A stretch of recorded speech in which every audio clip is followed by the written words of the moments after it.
We're going to have a debate. Basically, the rules will be each candidate will be given 5 minutes to introduce themselves and their platform. Then we'll have approximately 8 questions covering various topics, and then the questions will be alternated between the candidates. Each candidate will be allowed 2 minutes to respond to the question, then 1 minute for rebuttal if needed. We'll let the back and forth continue as long as it's productive and time allows. After the initial 8 questions, audience members questions will be entertained as we have time. So we are looking at the questions on the note cards to deem appropriateness for the meeting and make sure we're not being redundant. So to start off the meeting, we'd like to offer the sitting judge, Chris Pratt, to go first and introduce his campaign. Good evening, everyone. I appreciate everyone coming out tonight. Not only being involved in elections and voting is important, but being informed in how you make your decisions. As it was said, my name is Chris Pratt. I am an Eighth Circuit judge. I serve primarily here in Adams County in Quincy. I have been on the bench since June of 2024. So approximately 18 months I have been a judge. My primary assignment is the family court docket. Divorces, child support, child custody. So no one is ever particularly excited to come see me at court. But I also serve in different opportunities.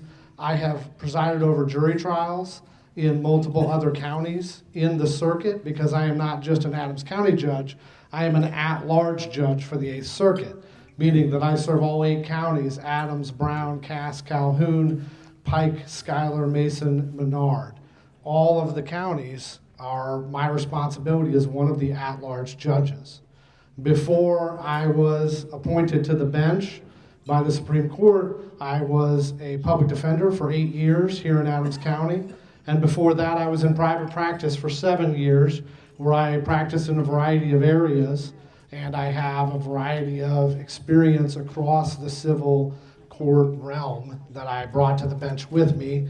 And part of that experience in the civil realm and my experience with civil procedure and how civil court works, I believe is one of the reasons why I was selected as judge when actually both of us applied in April of 2024. So I am a lifelong conservative. I've lived in Quincy my entire life. My mother is here with me. My dad's a little infirm at this point, so he couldn't make it out with the steps. But they were a good Catholic family. They've been parishioners at St. Peter's since 1971, and they raised us with conservative values, and I have tried to live my life according to those conservative values. And that's how I live my life. That's how I have raised my daughters, who now are of age. One of my daughters is here. My other daughter lives in Peoria. My wife, Crystal, is here. She is a registered nurse. She's previously worked at Blessing Hospital and the Illinois Veterans Home. She now works at Quincy Medical Group. And so we have made the choice to build our lives and build our family here in Quincy because that's where we grew up. And it was important to us that a community that supported us when we had troubled times, that when we had the opportunity to come back and be able to support a community and give back, that it be that same community. And so immediately after law school, I came back. There was never really any question for me, and that's where we've been ever since. Thank you, Judge Pratt.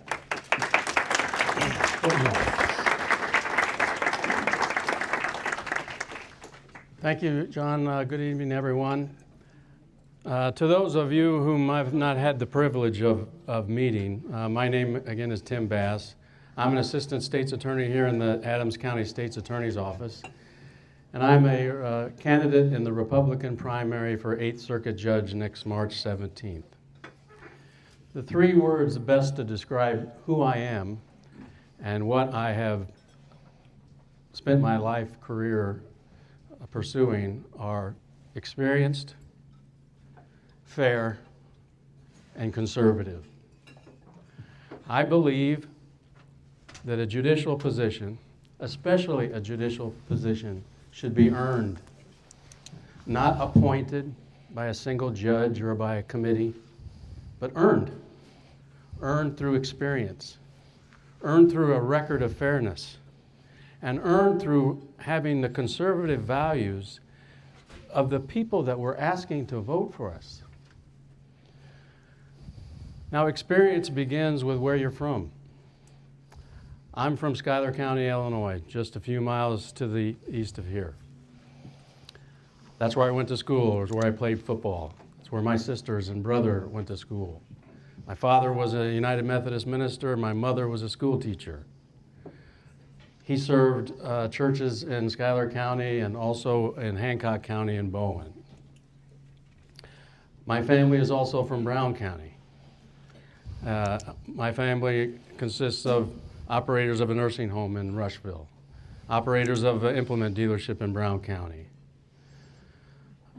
So I'm from West Central Illinois. But where you're from and where I'm from does not entitle you or qualify you for anything. There's a poem that my father used to read. It's called The Dash. And the message essentially is, it's not your beginning or your end that matters. It's how you live that dash in between. And my experience has been serving as an assistant United States attorney and now as assistant state's attorney as a prosecutor for 30 years, going on 31 years. And during that entire 31 years of experience, I have served this community, the community of Quincy, the community of Adams County, the broader community of all the counties in the Eighth Judicial Circuit, and the broader 46 counties of the Central District of Illinois. In that experience, I've prosecuted almost every case you can imagine, beginning right here in Quincy, from drug cases and gun cases, to murder cases, to child exploitation cases, to public corruption cases. In fact, some of the largest methamphetamine seizure in Central Illinois arose right out of here in Quincy that I had the privilege of representing the people of the United States and prosecuting. I prosecuted the first ever methamphetamine fire arising in an apartment complex here in Quincy. And I've had the privilege, not the entitlement, but the privilege of serving the people of the West Central Illinois for 31 years, almost 31 years. And during that 31 years, I have earned a record of fairness.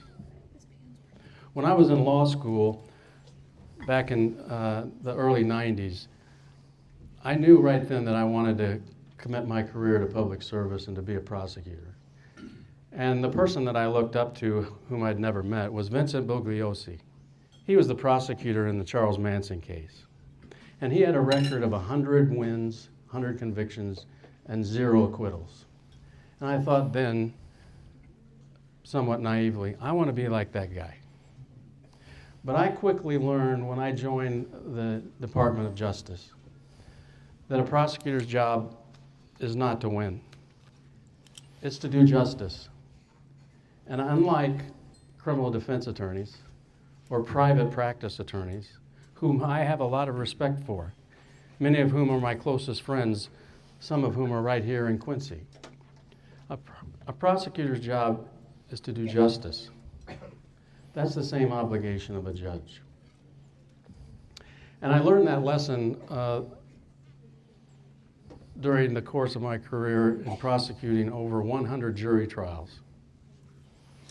Over 100 jury trials that I've had the privilege of representing the United States. I have a record of only losing once.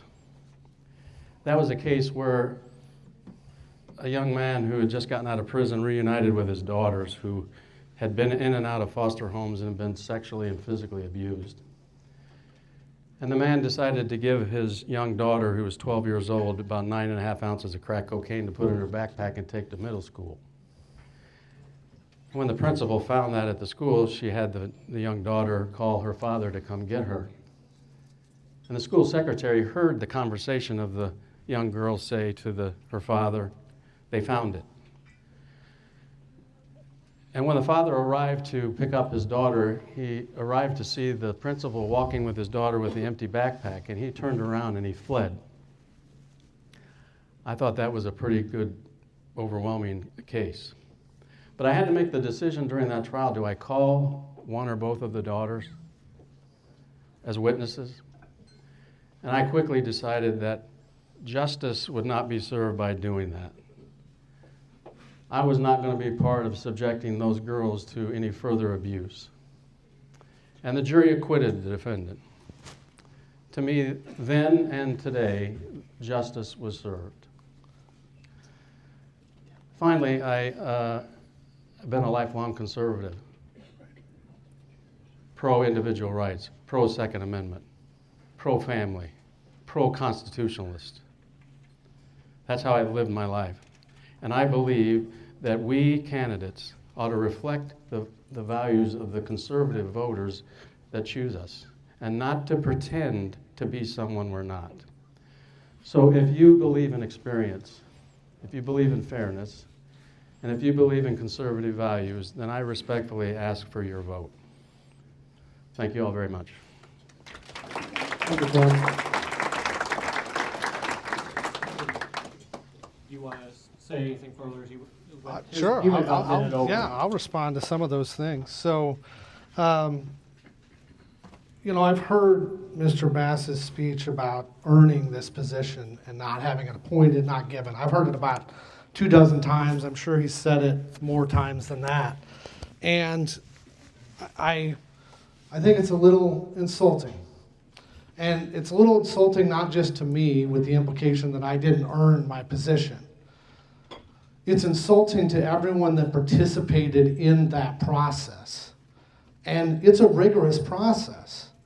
It's not just I went out for a drink with a Supreme Court justice and they said, hey, do you want to be a judge?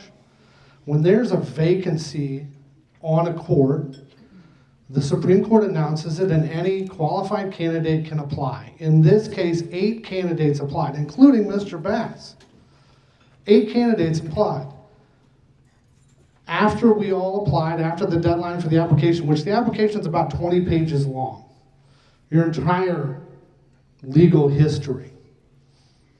Then they ask for feedback from the public. Anyone that wants to can give feedback, can write a letter of support or opposition to any of those candidates. They also ask the local attorneys of the Eighth Circuit, the attorneys who work and live in this circuit, all 8 counties, to give feedback on the candidates, all 8 candidates. And then there is a screening committee. And I'll tell you, there are 6 categories that they ask for feedback on, and I have the bar results from those attorneys for both me and Mr. Bass when we both applied for this position. And they're coming around, you can look at them. In all 6 categories, and they're explained on those handouts, I was scored higher by the local attorneys than Mr. Bass in all 6 categories. My experience, my time as an attorney, both private and public, was part of me earning this position. But to say that it wasn't earned belittles that process. Not only any members of the public that gave feedback, not only any of those attorneys that gave feedback, the 7 members of the screening committee, including 2 former judges and local attorneys who were members of that screening committee, who interviewed all of the candidates, including myself and Mr. Bass, who reviewed all of that public comment, who reviewed those bar poll results. Then they made a recommendation to Lisa Holder-White, the Republican member of the Illinois Supreme Court from the 4th District that we're in. She interviewed all 8 candidates, including myself and Mr. Bass. And then the entire Supreme Court made a recommendation, made a choice, and they chose me because of those 8 candidates. They felt that I was the most qualified. And so I feel it's insulting to every one of those individuals who participated in that process to say that it wasn't earned, that it wasn't about qualifications or experience. And I'm not sure why I need to explain this process to Mr. Bass, because he's gone through it 8 different times. He has applied to be appointed a judge in the state of Illinois 8 different times in 6 different circuits. He is familiar with that process of what needs to be done and how rigorous that process is. And I would appreciate it, not me, but if he would stop insulting all of those other qualified individuals who participate in that process.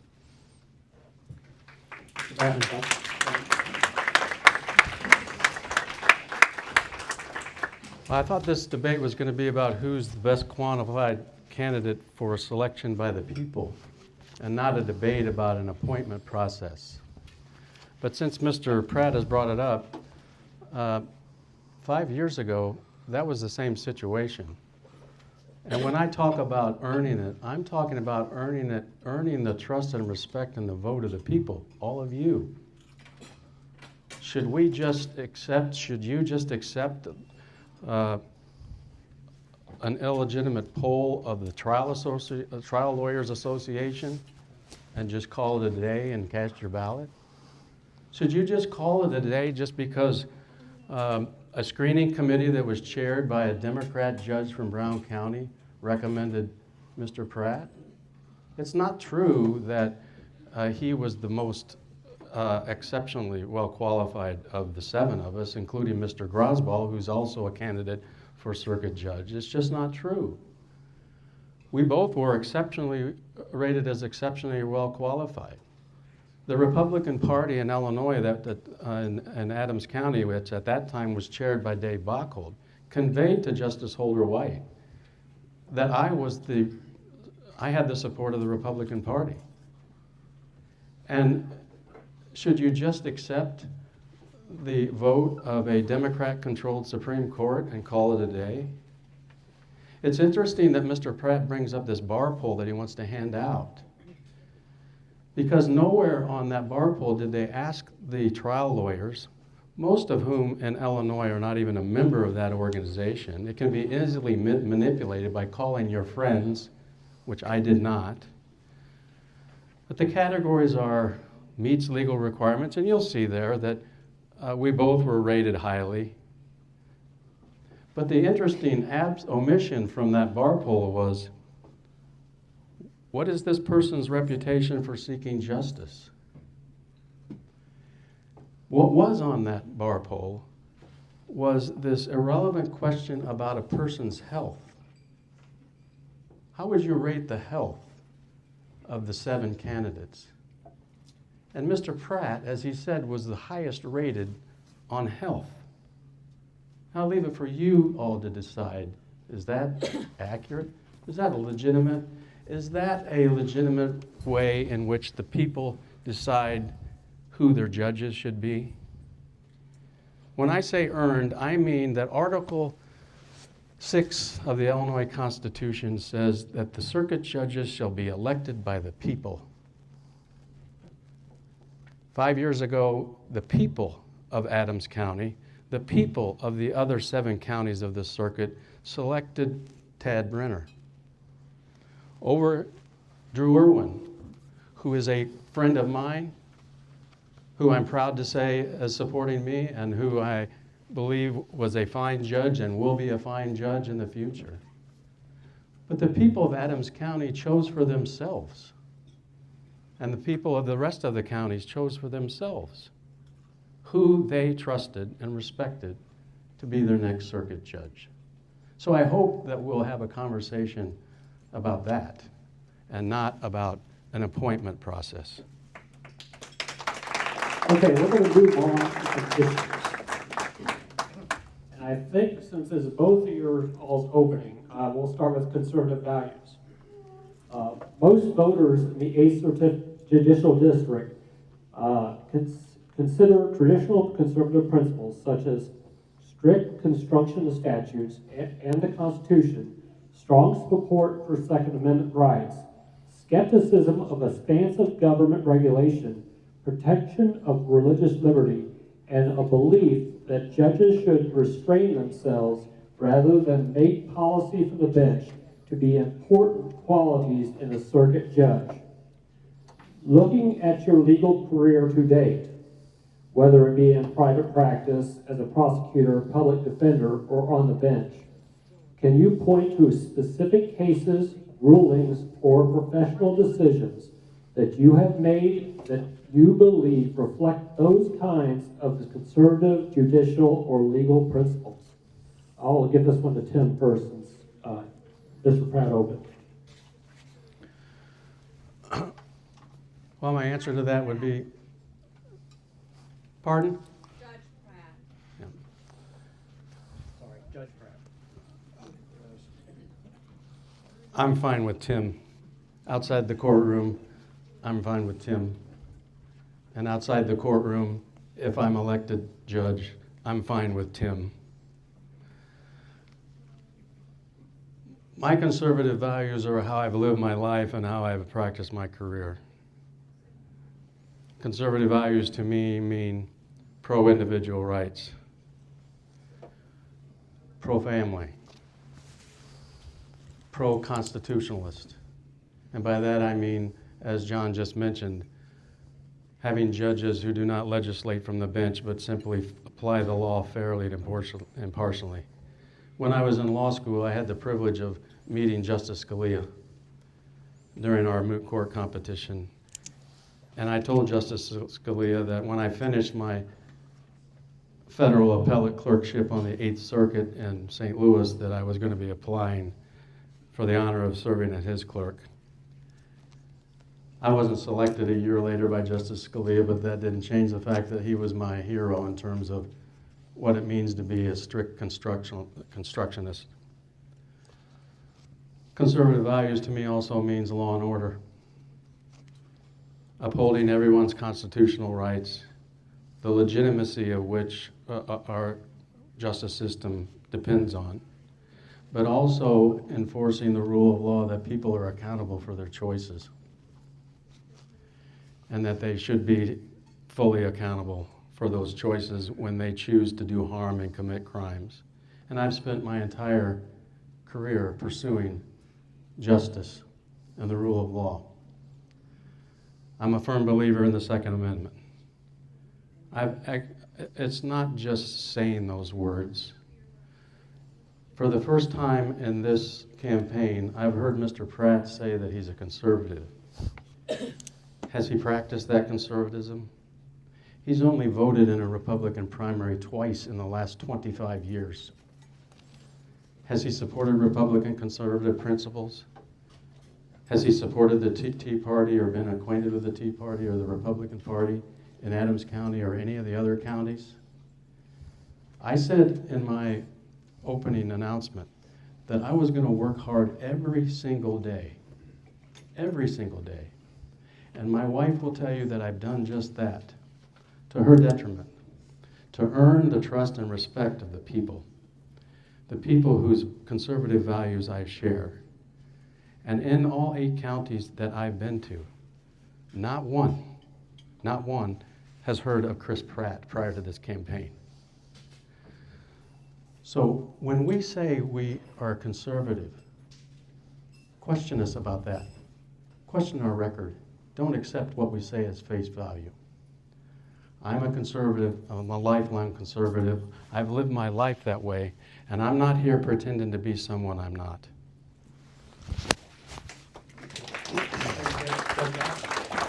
Thank you. And Chris is fine for me as well. I don't trade on ceremony very much, but that's the second time that Mr. Bass has implied that I'm pretending to be something I'm not, said that he doesn't do that. And I find that curious because I see his signs everywhere. I see his signs all over town, and I see his signs that say Tim Bass, Judge.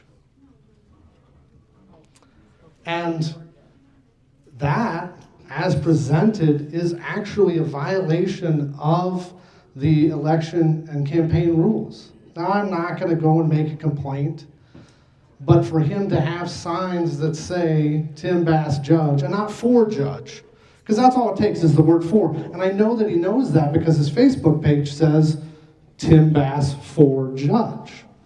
So when we talk about people pretending that they're something they're not, you have Mr. Bass pretending that he is already a judge and trying to tell people that he's already a judge.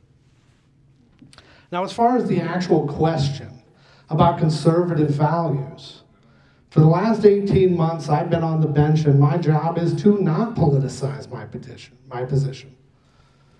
And yeah, I've only voted in 2 primaries in the last 25 years. I haven't been eligible to vote for all of those 25 years. But I'm not a politician. I don't have the flashy handouts for you and the big signs. I'm somebody that comes in and does the work. That's what I did for 8 years as a public defender. Those are my conservative values. And when I talk about being a public defender, I know some people roll their eyes and say, well, you represented the bad guys. No, what I represented were those same individual rights that Mr. Bass wanted to talk about. That's what I represented. That's what I defended, were those individual rights that everyone who's accused of a crime has. And like Matthew 25, that which you do to the least among us, you do unto me. If I can stand up next to people that I can't stomach and defend their rights to make sure their rights are being protected so nobody can overreach and trample on your rights, I can't think of more conservative values than that. That's how I live my life. And I live it quietly, and I keep my head down because doing the work is more important to me. And I've done the work for a long time. I'll continue to do the work. I'll continue to handle my family court docket, seeking justice for all of those people. Those are my conservative values.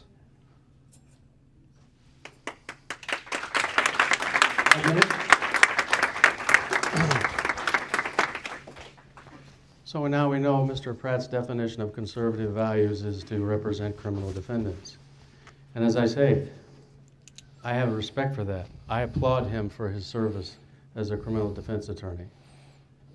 All people deserve their constitutional rights. The legitimacy of our system is based on it. But his sole obligation as a criminal defense attorney has been to zealously advocate for his client. And in his words, as he was interviewed by Muddy River a year or so ago, was to keep his client out of jail. In my view, that's not conservative, and it certainly not is seeking justice. My entire career has been about seeking justice.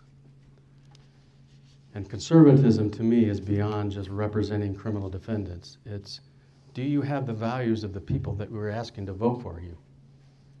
Do you support the Second Amendment? Do you support enforcement of our borders? Do you support the current administration and its policies? I do. And I have for my entire career. That to me is what conservative means.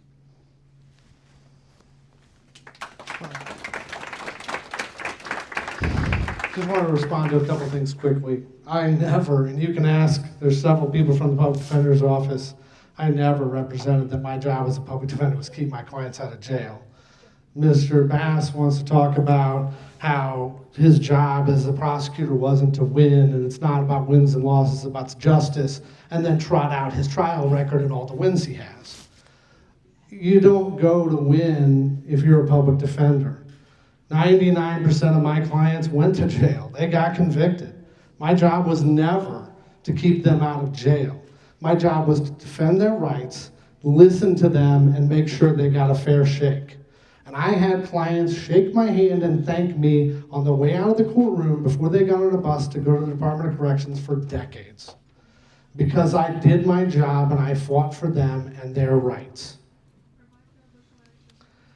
Now, as far as the conservatism and seeking justice. Mr. Bass keeps saying the prosecutors are the only ones that seek justice. And I think it's a flaw in his experience because that's all he's ever done. He's only ever been a criminal prosecutor. And there are large swaths of the court system that do not have anything to do with criminal cases. And to say that only prosecutors seek justice is narrow-minded and incorrect. So when a surgeon botches a delivery and the mother dies and the baby has birth defects because of the surgeon's negligence, that attorney that pursues that case isn't seeking justice? Only prosecutors are seeking justice? Whenever anyone is defending someone in an abuse case, guardians ad litem that defend children, people that serve as guardians, attorneys that serve as guardians, who generally are defense attorneys. That's who serves as guardian ad litem in my courtroom. They represent the interests of minor children in custody cases. They are absolutely seeking justice. And to continue to stand up here and say, only prosecutors seek justice, in an attempt to say, because I represented criminal defendants, is incorrect. And again, offensive.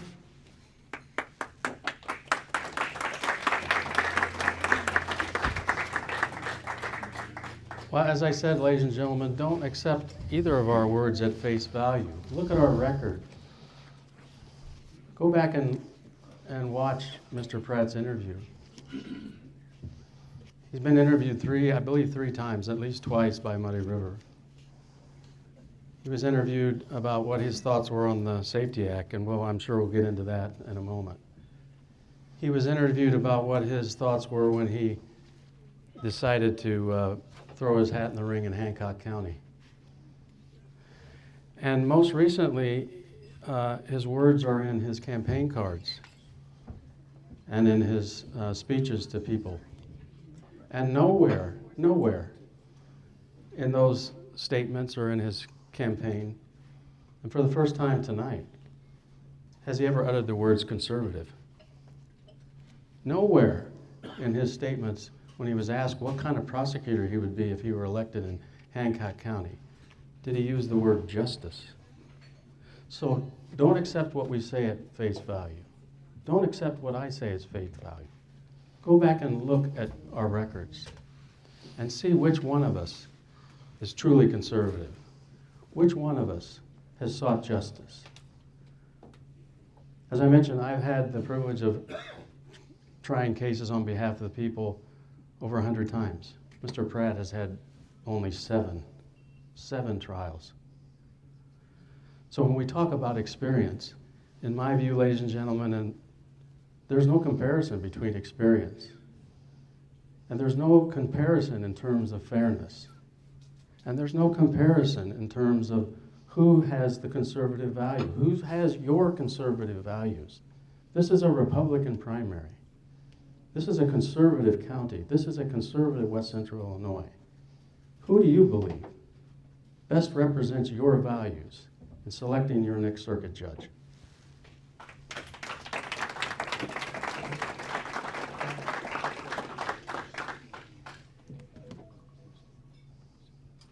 Trying to keep the timer has not been easy. Okay, we're going to move on. We're going to cover public safety and pretrial release, because that's been in the news lately. In the light of the Lawrence Reed incident, where the judge released a violent offender with 8 prior felonies, who a short time later went and set a young woman on fire in a Chicago train, how would you assess the defendant's risk to public safety when deciding on pretrial release conditions? And what factors would weigh most heavily in your evaluation? So I've actually had the opportunity to handle these cases. And I'm sure Mr. Bass is going to bring it up, and he mentioned it earlier. I'll go ahead and tell you that when the Safety Act was proposed, I did speak out in favor of it. And I spoke out in favor of it for one reason, because it did away with cash bond. And I think cash bond is a terrible idea, because what cash bond does is it allows someone with money to commit the most heinous crime possible and then walk out of the jail and buy their way out of the jail. And the Safety Act, the primary purpose of the Safety Act was to remove that element and make it about the details of the offense and the defendant and not about how much money is in their wallet. And you can go back and watch those videos. I stand by every one of them. You can go back and watch the video where I specifically say I support the Safety Act because it eliminates cash bond, but there are a lot of problems with the law. There are still a lot of problems with the law. I've gone on record with that. There are a lot of flaws in it, how it handles different offenses. And I have had the opportunity to do the analysis of whether or not someone should be detained. Again, in 18 months as a sitting judge, I have done that. And I know Mr. Bass is going to bring it up too, so I'll go ahead and address it. Darren Kyer, who was a Quincy resident, has been a Quincy resident his whole life, went to Quincy University. He was carrying a gun that he had obtained legally. He'd passed the background check for a FOID card, and he'd passed the background check for a concealed carry permit. And right up until he drew that gun from his pocket or holster and fired it in the air and at the ground, he was carrying it legally. And I was tasked with making the determination of whether or not he should be released. And I looked at all of the factors under the statute. And ultimately, the test on whether or not someone is detained, when it's a detainable offense, and it was a detainable offense, the determination is whether or not there is a factor or a condition or a combination of conditions that can be imposed that will keep him from reoffending and ensure that he shows up in court. And if there is a factor, a condition, or a combination of conditions that can ensure those things, I have no choice but to release him. That is the law. And Mr. Bass wants to talk about following the law. I agonized over that decision. I didn't want to let Darren Kyer out, and I've seen people online criticize me about that decision and say I wasn't concerned about Quincy University and the safety of Quincy University students. That's an absurd statement. I've taught at Quincy University for the last 15 years. My daughter still teaches at Quincy University. I know students at Quincy University. There are Quincy University students here tonight supporting me. So the idea that I would willingly make them less safe just because I wanted to is insane. I followed the law because that's my job. I applied the law as it's written, as flawed as it is, and I applied the factors that are in the statute, and I'll continue to do it. I've done it every time. I'll do it every time. And if that makes me unpopular, that's fine. If you want a judge that won't follow the law and will follow his heart, then don't vote for me. But I'll also tell you that between the time that Darren Kyer was released and the time that he was sentenced rightfully to the Department of Corrections, he never reoffended, and he showed up for every one of his court appearances. So it looks like that catastrophic decision I made to follow the law worked out in the end. And I understand that this Reed situation didn't work out that way. But that's the burden we bear as judges. I cannot substitute my own feelings and my own beliefs for the law. That's what I expect of every other judge. That's what I expect of myself. And that's what I would hope that you would expect of either me or Mr. Bass if you vote for us. Not to substitute our own decision-making, our own beliefs for what the law says. Because that's how you wind up with activist judges. And nobody wants that on either side of the aisle. So that's how I would handle it. That's how I have handled it. I stand by my decision.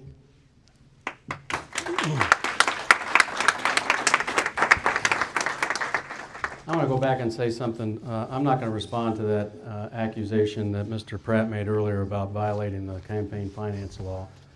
But I wanted to point out that it's ironic to me that a man who's spent most of his career defending people against accusations, especially unfounded accusations, would raise an accusation against me. You all decide, ladies and gentlemen, but I would submit to you that speaks more to his character than mine. As to the Safety Act, the state of Illinois is in a mess. It's in an absolute mess. People are fleeing this state, not coming to it. We live in a state where we're governed by a Democrat governor and a supermajority Democrat legislature. We live in a state where the mayor of the largest city in the state claims that incarcerating people is racist. We live in a state where a liberal judge in the city of Chicago released a man after 75 arrests who then went out and set a woman on fire. That's the condition of the state that we live in, and that's the condition that that legislature passed and the governor signed the Safety Act. That Safety Act is a threat to our community. And here's why. It not only eliminated cash bail, and by the way, the state of Illinois is the only state in the union that eliminated cash bail. What does that state say about our state? It not only eliminated cash bail, but the worst thing that it did was it limited the judge's ability to detain people based on what are called non-detainable offenses, and allowed judges to detain people based on certain listed offenses. Let me just give you one example of the absurdity of that. A judge can detain someone, and the state can seek to detain someone who's charged with domestic battery. But a judge can't detain someone who committed aggravated battery to a police officer. If we leave here tonight, and I come to one of your homes, and I invade your home, and I punch you in the face, that's criminal trespass. Unless I cause you great bodily injury, or I use a dangerous weapon, that person will be released the next day, as soon as he appears before a judge. And the absurdities, that's just one example. I could name several others. But the other equally absurd part of this act is that even a person that's released on pretrial conditions, if they violate those conditions, they can't be detained. They can only be sanctioned for up to 30 days. But it does provide, the one partially saving grace, is it does allow judges to exercise their discretion to detain someone if based on factors, the first of which is the nature and circumstances of the offense, if they find they're a danger to the community or a risk of willful flight. We don't have to speculate about what kind of judge Chris Pratt will be. We know. And as he just mentioned, he had the opportunity to exercise the discretion. He wasn't mandated to release Darren Collier. Darren Collier and his girlfriend decided to invite themselves to a party just outside of Quincy University campus. And when they were asked to leave, Mr. Collier pulls out a 9mm and fires 12 rounds into the air.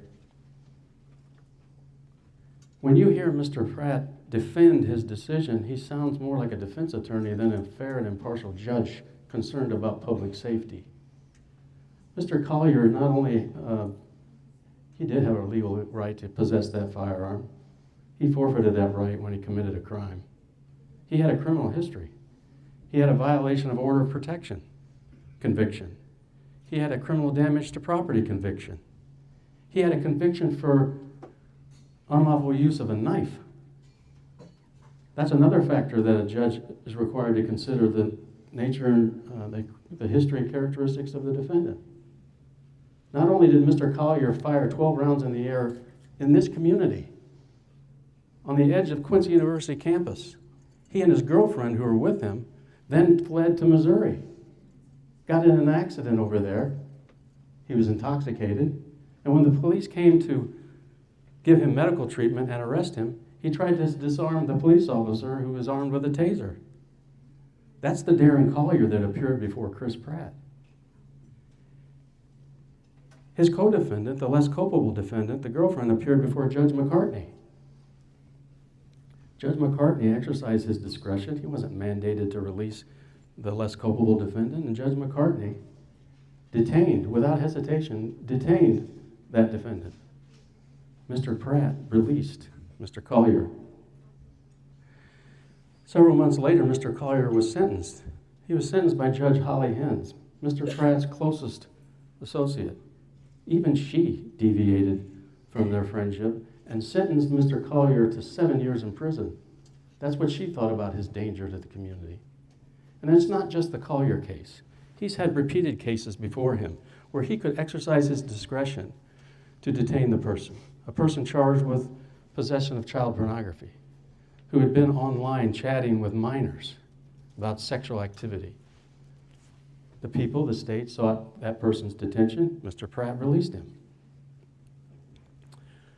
So, as I said, we don't have to speculate about what kind of judge Mr. Pratt would be. We know, based on his record. Don't accept my words at face value. Go and look at his record. I have spent my entire career fighting for individual rights, but fighting for public safety, your public safety. So again, the choice is yours, ladies and gentlemen. Who do you want to represent you and to serve you as your next circuit judge?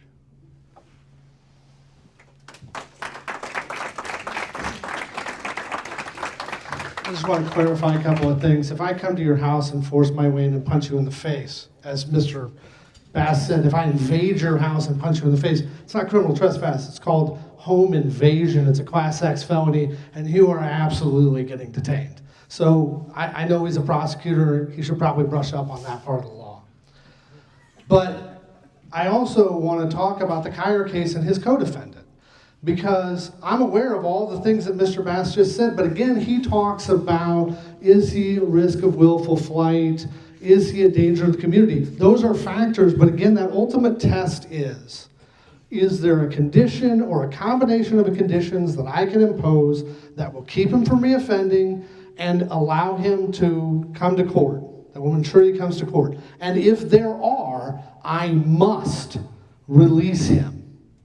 And I considered all of the factors. I also considered the factor that while Judge McCartney released the co-defendant, she's from Texas. She's not from Quincy. She'd been here about 3 months.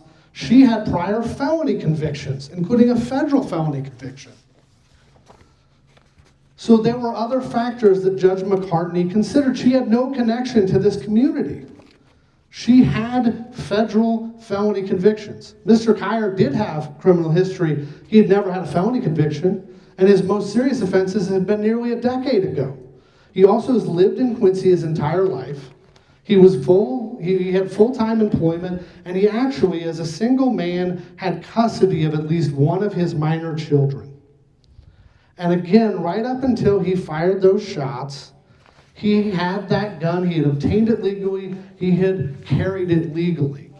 So I was confident that he wasn't going to go get another gun. This wasn't somebody who bought a gun off the street corner or stole a gun. That happens all of the time here. This was someone who had legally obtained a gun and was carrying it legally, just like many of you do here. So I was confident that he wasn't going to go get another gun. And one of the conditions of his release was he surrendered all of his firearms and his FOID card and his concealed carry permit, which he did. And again, I'll point out, he rightfully was sentenced to the Department of Corrections. I completely agree, that was the right call. But between the time that he was released and the time that he was sentenced, he never reoffended, and he always showed up for court. So the conditions I imposed, that is the test under the law, accomplished their goal. I followed the law. That's what kind of judge I have been and will continue to be. If you don't want a judge that follows the law, then don't vote for me.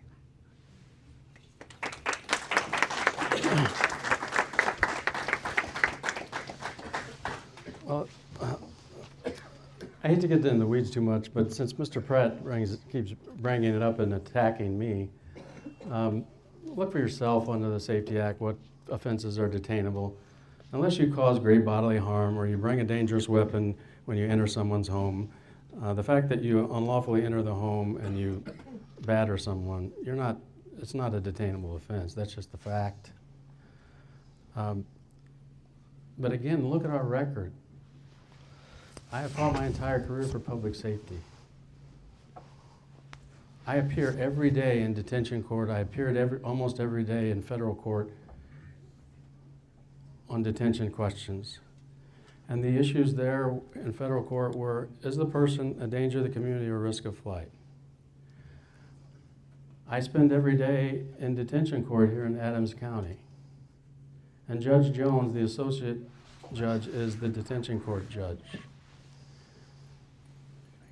It's not a coincidence that after Mr. Pratt made that decision in the criminal case that he no longer presided over detention court, and to this day does not preside over any detention court or any criminal docket in Adams County. That's not a coincidence. The other thing that I want to mention is that there was no mandate to release this person. Judge McCartney exercised his discretion and found, by clear and convincing evidence, that his less culpable co-defendant was a danger to the community. Those were his words. I just read it again from the transcript to make sure I was correct. And there are other cases that Mr. Pratt has released dangerous defendants back into the community. Again, don't accept our words at face value. Go back and listen to his interview when he was interviewed by Muddy River in 2000, before he became a judge. He was asked about what his thoughts were of the Safety Act, and he supported it. Nowhere in there did he criticize it. Nowhere today does he criticize it. He doesn't mention the absurdities in the law that I just did. He's on record confirming again today that he supports the Safety Act. That's not conservative, ladies and gentlemen. That doesn't reflect, in my view, your values on who you want to be your next circuit judge.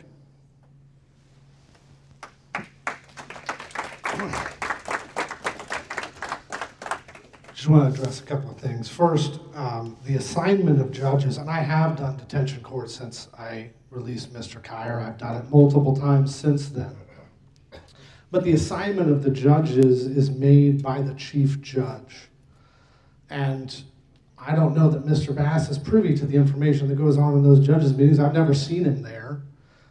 Maybe he's got someone there feeding him information, but I can tell you that the reason why Judge Jones handles detention court every day is because he volunteered for that. We had someone different every day. And it was the decision of the judiciary as the whole to have a consistent judge there to make those determinations. That decision didn't have anything to do with one case.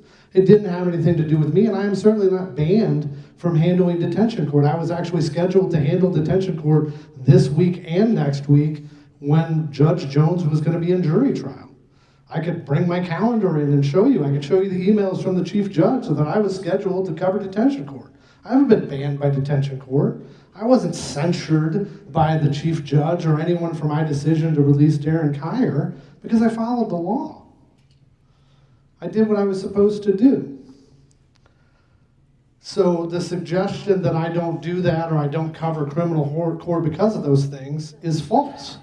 I don't cover criminal court for the most part because there are still cases where I was an attorney. I've been on the bench and had somebody who got picked up on a warrant, and the record says I'm attorney of record. And the rules of ethics prevent me from presiding over a case that I participated in. So until we weed all those cases out, I won't be on a criminal docket. I'll be on my family court docket, but I fill in. Later in December, I'm going to cover the felony entire docket for Judge Hens while she's out. I've covered it for other judges in other courtrooms in other counties. I've absolutely done criminal court. I don't do it here because I have too many cases that remain. So it's not because of any decisions I've made.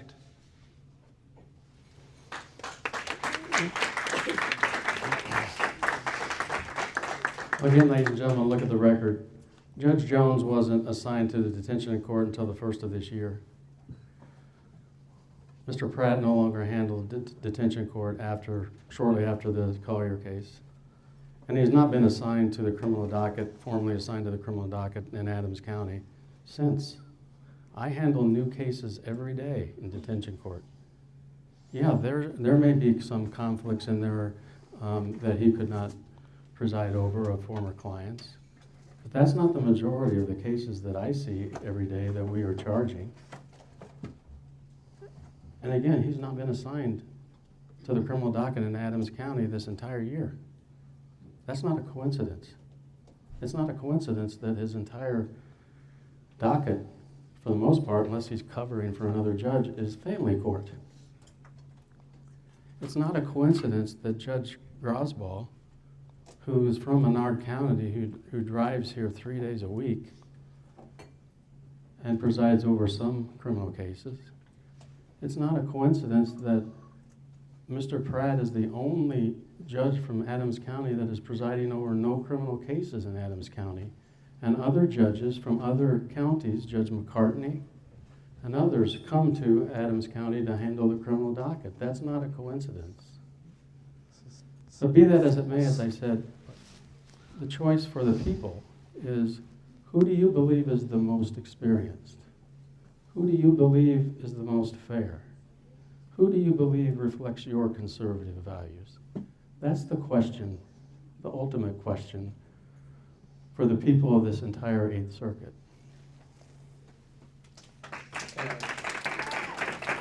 We're going to move on to a new topic, and then we're going to take audience questions. I don't think we have enough time for the full 8 questions that I had, but I do want to address Second Amendment issues, because it's big here in Adams County.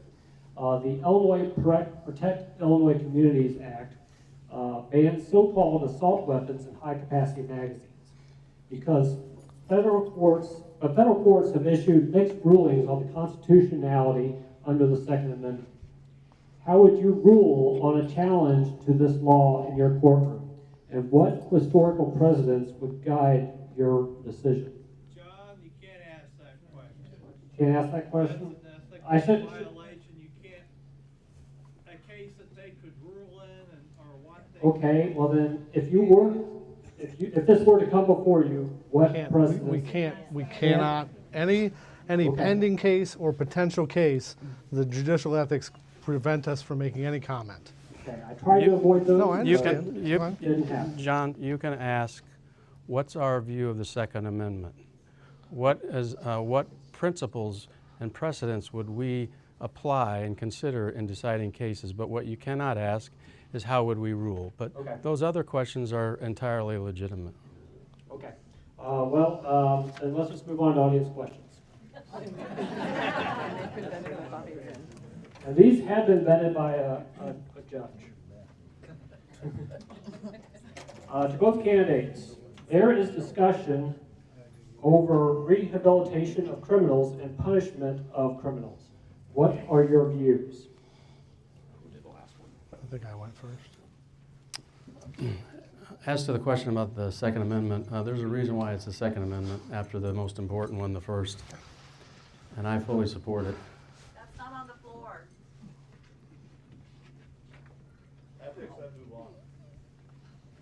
So, who was that? Just some noise. So I fully support, I know the Second Amendment is important to the Tea Party. I know it's important to people like Glenn Sanders and the Gun Save Life community that I've had the privilege of speaking to. So I just want you all to know that I support the Second Amendment. That's a part of being conservative. And I've exercised that right throughout my adult life. As to the question about rehabilitation, in my experience in the U.S. Attorney's Office, we usually prosecuted the most deserving of defendants.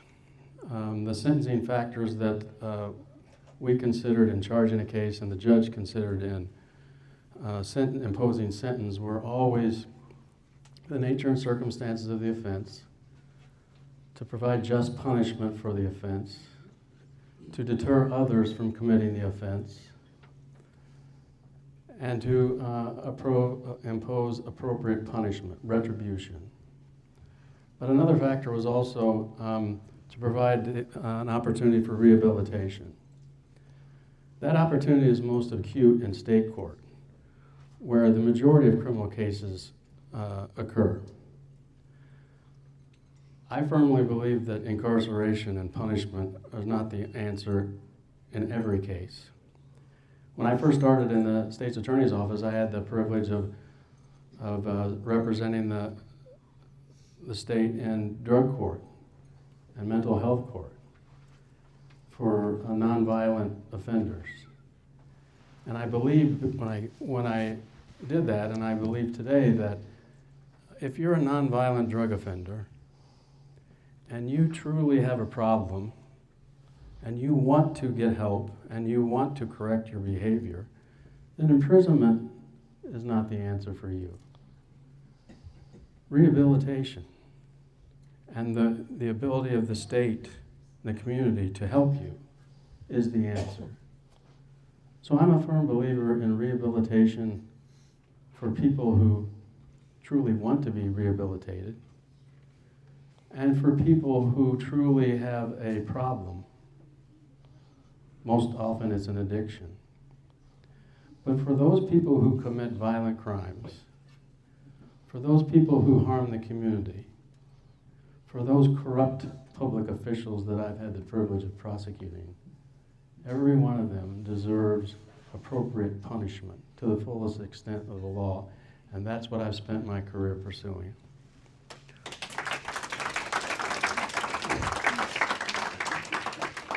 I'll say I completely agree with Mr. Bass on all those issues.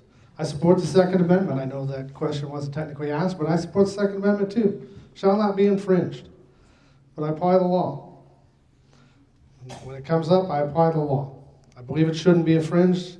I strongly support the Second Amendment. Everyone in here's rights to carry, to conceal carry, do everything they can. I have no problems with that. I fully support it.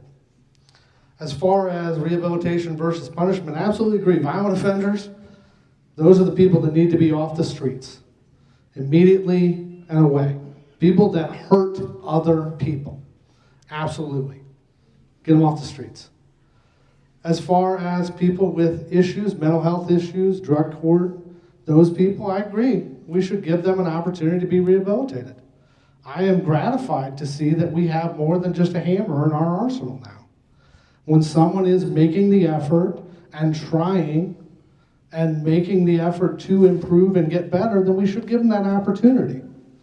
And I watched Judge Adrian for years. I appeared in front of Judge Adrian, and I know he stylized himself as the hammer. When people deserved it, he dropped the hammer. But when people deserved an opportunity, he gave it to them. And I try and do the same thing. That's my philosophy. Absolutely. If people are doing the work and putting in the work, you should get an opportunity of rehabilitation. But violent people, people that hurt others, there's no need to try and rehabilitate them. Right up front, no. Let's get them off the street. Let's get them away from people. Keep everybody safe.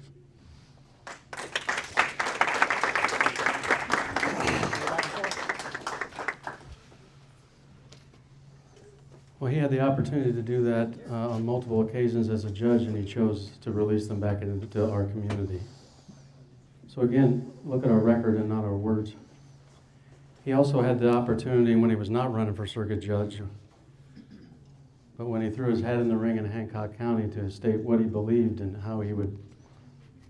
what his priorities were if he were elected the next state's attorney in Hancock County. And once again, he never uttered the words conservative. He never uttered the words public safety. He never uttered the words appropriate punishment. So look at our record and don't accept at face value the words of someone who's running for office.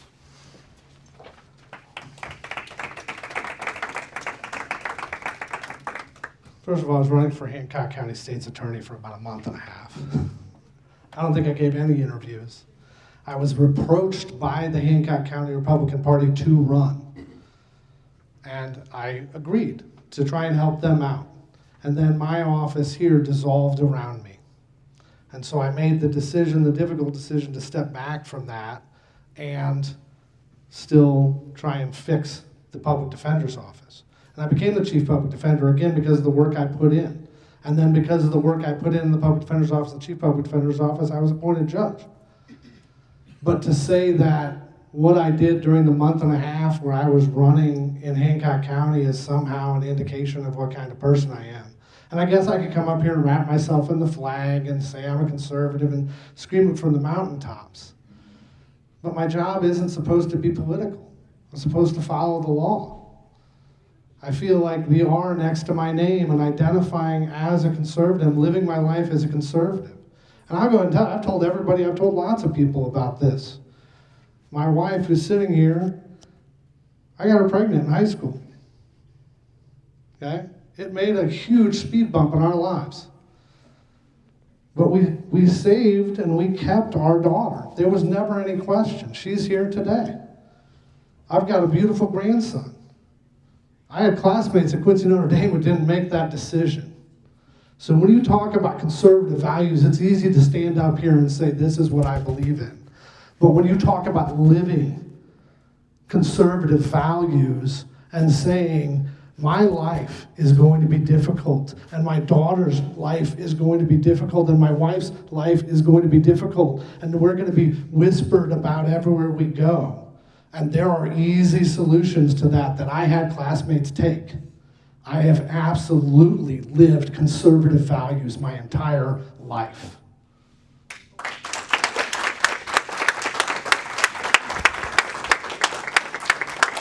We'll move on to get through as many as possible.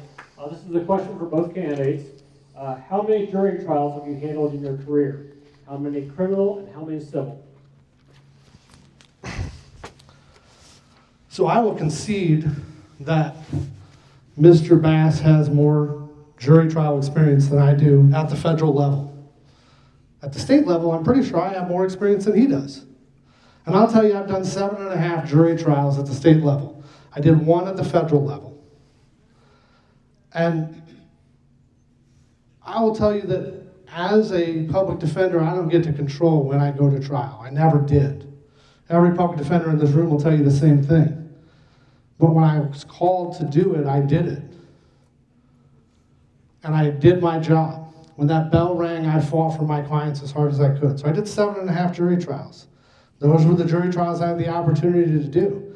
I didn't get to make the decision. I did my job. I did the jury trials. But they were state court jury trials, and that's something that we keep talking about, experience. And Mr. Bass says, I have 30 years of experience combined. Well, he has 30 years of federal court experience and 6 months of state court experience. And this is a state court position. And those are very different things. The laws are different. The procedures are different. The players are different.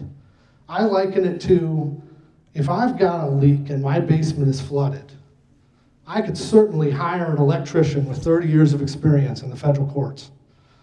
But I'd rather hire a plumber with a little less experience that knows what he's doing. Because this is a state court position. It's not a federal court position.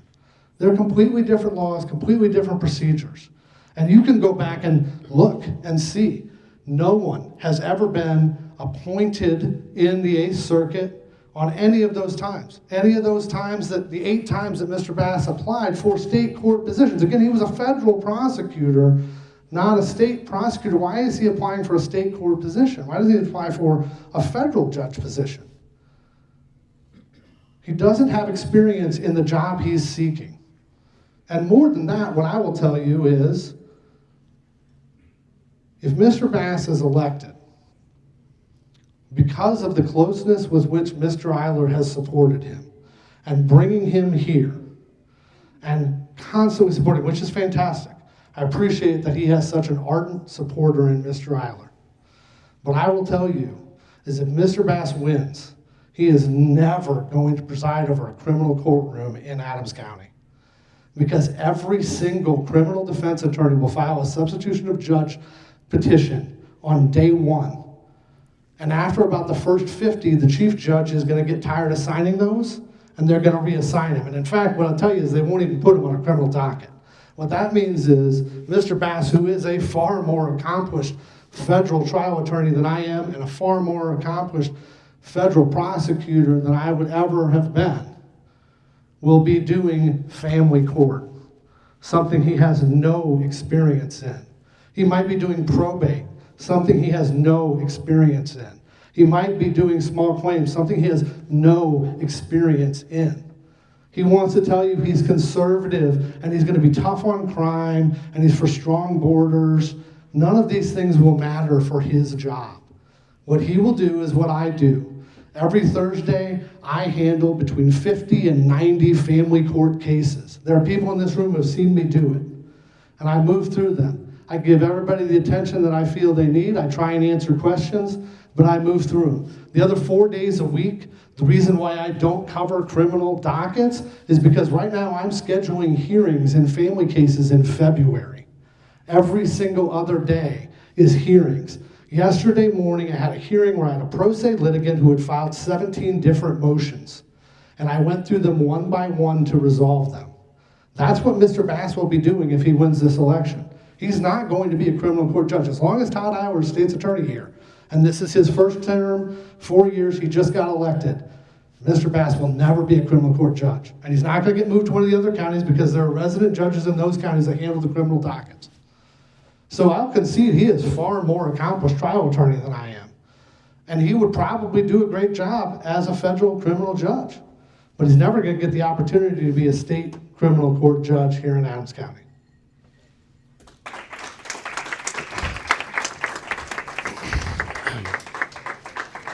I believe the question was how many trials have we had in our experience.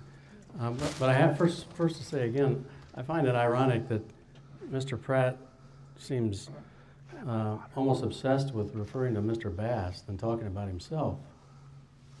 It's just not true that I would be assigned only to family court as he has chosen to be, or as his fellow judges have assigned him to be. What's wrong with that? But it's not true. And a perfect example of that is Judge Josh Jones. He was a prosecutor in the Adams County State's Attorney's Office with Todd Eiler. He's presiding over detention court every day. He's presiding over jury trials, criminal jury trials in Adams County right now as we speak. What does it say that Mr. Pratt, who has been appointed a circuit judge, is not handling criminal cases, either because he doesn't want to or because his fellow judges don't want him to, while an associate judge, two associate judges, Judge Jones and Judge Hines, are handling criminal cases? What does that say? Judge Brenner is the only elected circuit judge from Adams County that is presiding over criminal cases. And as to this notion about my relationship with Mr. Eiler, Mr. Eiler is the elected state's attorney of Adams County. You all chose him overwhelmingly without an opponent. I'm proud to represent the people of this county as his assistant. I used to like to watch C-SPAN videos when on confirmation hearings when the senators would ask judge candidates questions. And the one question that I always remember asking is, who sent you? Senator Durbin asked that to Neil Gorsuch when he was nominated. And I said, if I were ever had the honor of being asked that question, my answer would be, nobody sent me. I'm here on my own merit without fear or favor to anyone.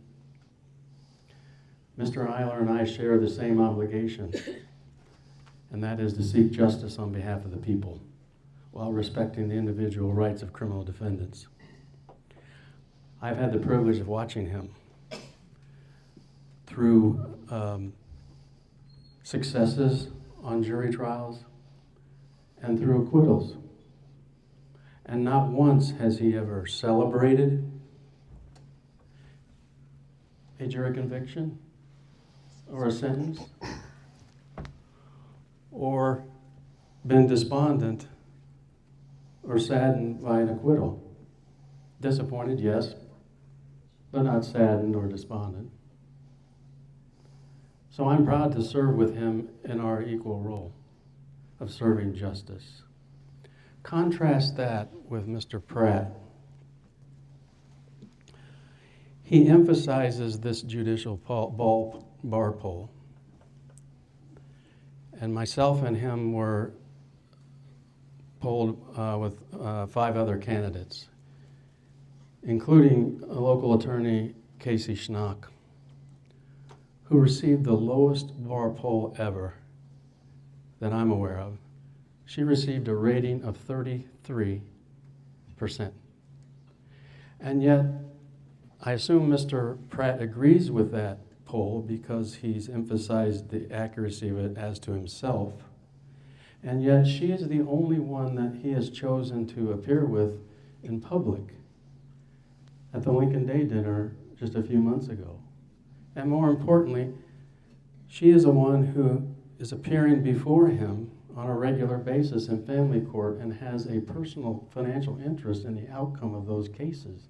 And she is the one, along with her father, have posted a Chris Pratt sign in their front yard across from the courthouse. If I were honored and elected to be your next circuit judge, I would hold Todd Eiler and whoever's the state's attorney at that time and his assistants to the same standard that I hold myself to, and that is to seek justice.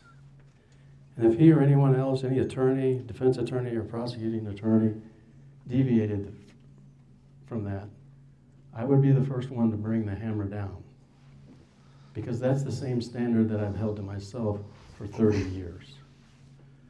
So again, ladies and gentlemen, don't accept our words at face value. Don't accept Mr. Pratt's obsession with me tonight at face value. Don't think that if I were elected circuit judge, I would not be presiding over criminal cases, just like Judge Jones is presiding over criminal cases now. Look at our record. Look at our record and how we've lived our lives and how we've administered our careers.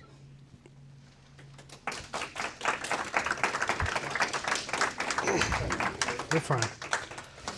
So I just want to correct this. It's not an obsession with Mr. Bass. I want to make sure people can make an informed decision and they understand what this is. And Mr. Bass can say that he will approach these cases with the same level of scrutiny that he would any other.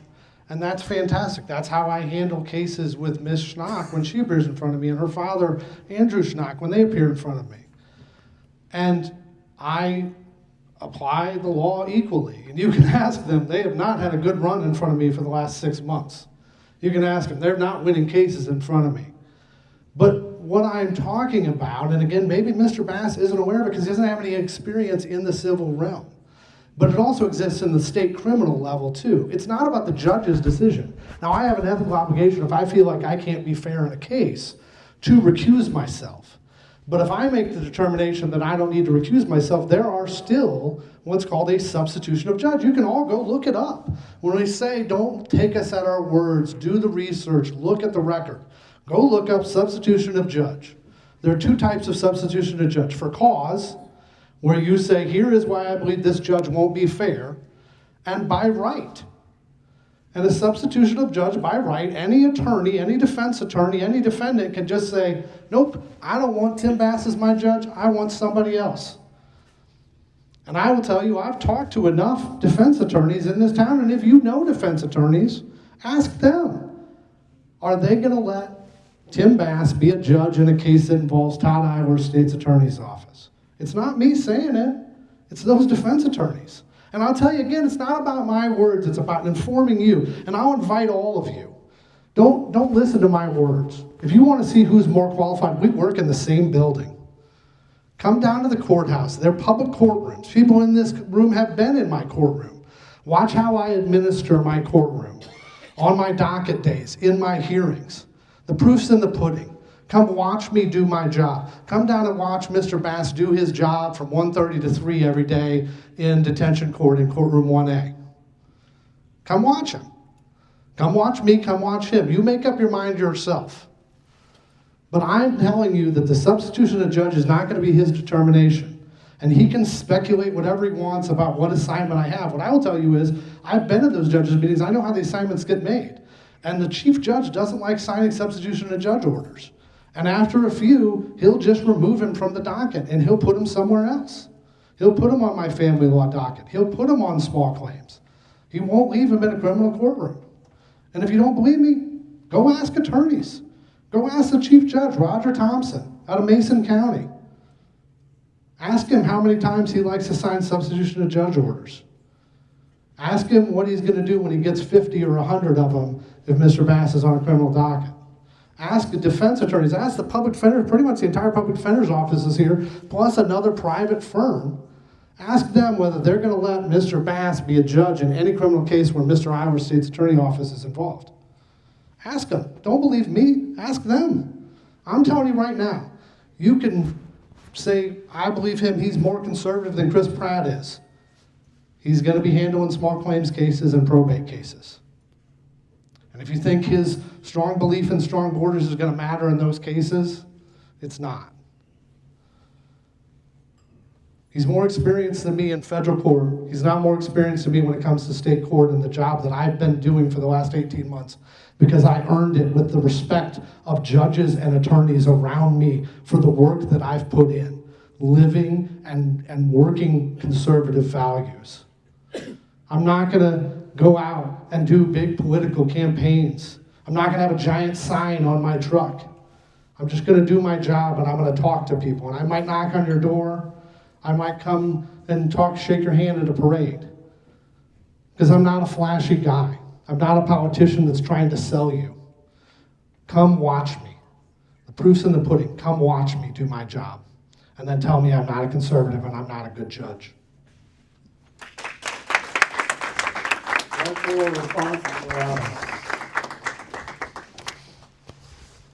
Again, this obsession with me and my record and my experience about which Mr. Pratt knows very little about.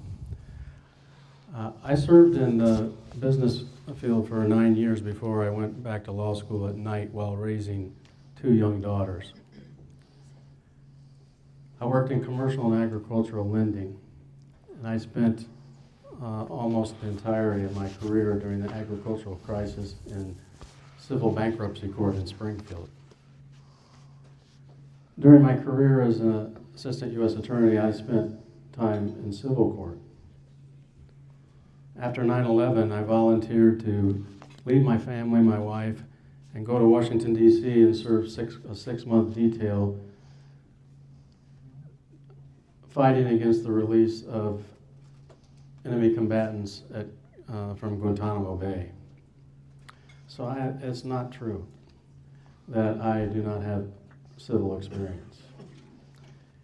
The Constitution applies equally, and the way trials are conducted applies equally in federal or state court. I have over 100 trial experience serving the entirety of this circuit, not just Adams County. Mr. Pratt has had 7. So you judge for yourself whether his statements about my experience as compared to his are accurate. I would submit to you, ladies and gentlemen, there is no experience. There is no comparison. There is no comparison when you compare experience, a record of fairness, and conservative values. For the first time tonight, he stated that he's conservative, and he's defined conservative as representing criminal defendants and his family. I applaud his representation of criminal defendants. I salute that. I applaud the love for his family. I too have love for my family. But that has nothing to do with the qualifications to be a circuit judge. He's simply not accurate when he, as a sitting judge, he tries to speculate to you how I would be assigned if I were chosen by you to be your next circuit judge. He has no idea what he's talking about. He has no idea what he's talking about. He's attempted this evening to convey to you the emphasis that he was appointed, he was recommended. So you, people, in exercising your civic duty to vote, should just accept that recommendation and call it a day. I believe, as the Constitution provides, that you all should decide who you want to be your next circuit judge, based on their experience, based on their record of fairness, based on their conservative values, and that we should reflect the values of the people that we are asking to vote for us. That, to me, is the appropriate standard.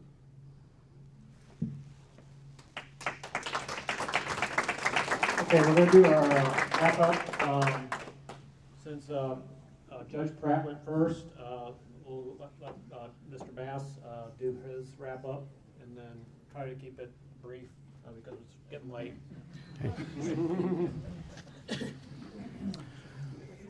Well, again, ladies and gentlemen, thank you all for being here. I really appreciate it. I mentioned at the Lincoln Reagan dinner when I first spoke in this campaign that this is the first time I've ever run for office. I believe that the people should select their judges.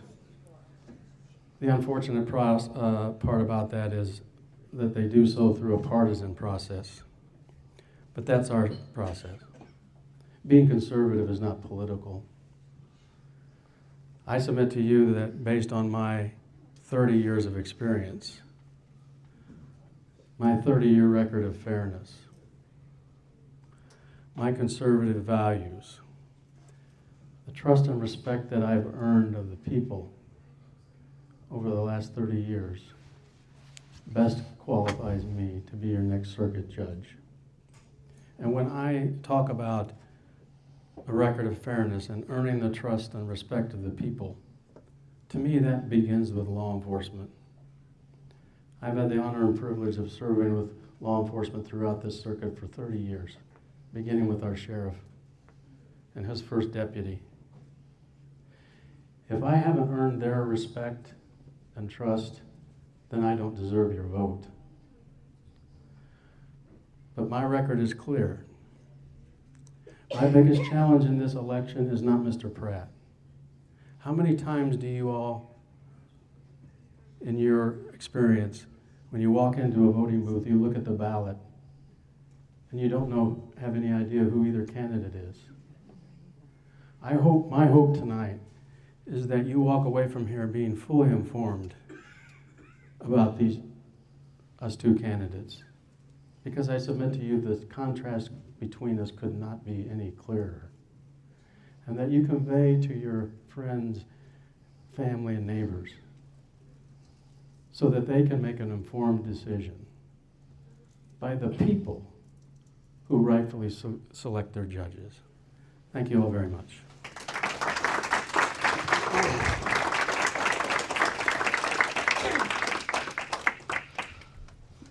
I've never once stated that everyone should just vote for me because I got appointed. What I wanted to do was correct the record of what it means to have been appointed. And if I thought that you should all just go along with it, I wouldn't have bothered to come out tonight. I wouldn't be bothered to go out campaigning and talking to people and getting to know them. Because I do want you to make an informed decision about me, about Mr. Bass. And while I think having conservative values in a partisan race is important, I never said that defending criminals was what I considered to be conservative values. What I said were conservative values were upholding the Constitution and people's rights under the Constitution. And I'm the only candidate up here who has said probably a dozen times tonight, I'm going to follow the law as a judge. That's the most important thing. Period. That's my job, is to follow the law. I've done that for the last 18 months. I've done that to my detriment. You don't think I wanted to take the easy way out and detain Darren Kyer, knowing that there was going to be blowback, knowing that there are people who are going to absolutely attack me on social media about it? Absolutely. Would have made my life way easier to just say, hey, you know what? It's not the right thing to do. It's not what the law says, but it'll make my life easier and it'll make people happy. My conservative values are upholding the rule of law and following and abiding by and enforcing the Constitution of the United States and the Constitution of Illinois. That's what I've done. That's what I've done through my entire legal career. When I raised my hand to become an attorney, I swore to uphold the Constitution. I've done so. When I raised my hand to be the chief public defender, I did so, and I would raise my hand to be sworn in as judge. I swore to do the same thing, and I'm telling you that at the end of the day, that's what I'm going to do. It's not about who I defended, it's about the rule of law, and there is no more conservative value than the rule of law and enforcing the law. That's the conservative value I'm bringing to the table. That's why I think you should vote for me, because it's not only about conservative values, it's about the actual job, the qualifications. It's not about strong borders. It's not about changing the Safety Act, because I don't have the ability to do that. No trial court judge does. We're not running for legislature. We're not running for governor. We're running for a trial court judge position. And again, you know what I do? I do my docket call on Thursdays, and I listen to hearings in child custody cases, which are absolutely important and I take very seriously. And I make sure everyone's heard, and I explain my rulings to them so they know. But it's not going out and fighting the good fight on whether or not our borders are secure. It's not on making determinations on whether or not the Safety Act is the law of the land and should be changed. It absolutely is. You can go watch that Muddy River interview. I have repeatedly criticized the Safety Act. I have repeatedly said I don't support all of the terms of it. It's a deeply flawed law that needs to be changed, that has been improved somewhat, still needs to be improved. That's what I said in that Muddy River interview. You can go look it up. What I have said repeatedly is I support the Safety Act as an eliminated cash bond. And when Mr. Bass and I were in Pike County a couple of months ago and we had a similar debate, I not only identified myself as a conservative and talked about my conservative values, maybe he didn't hear me, he also said he supported the elimination of cash bond. So if you know anybody that's a Pike County committeeman, Mr. Bass said at that meeting, I support the elimination of cash bond as well. So the only part of the Safety Act that I said I supported, he has said he supported as well.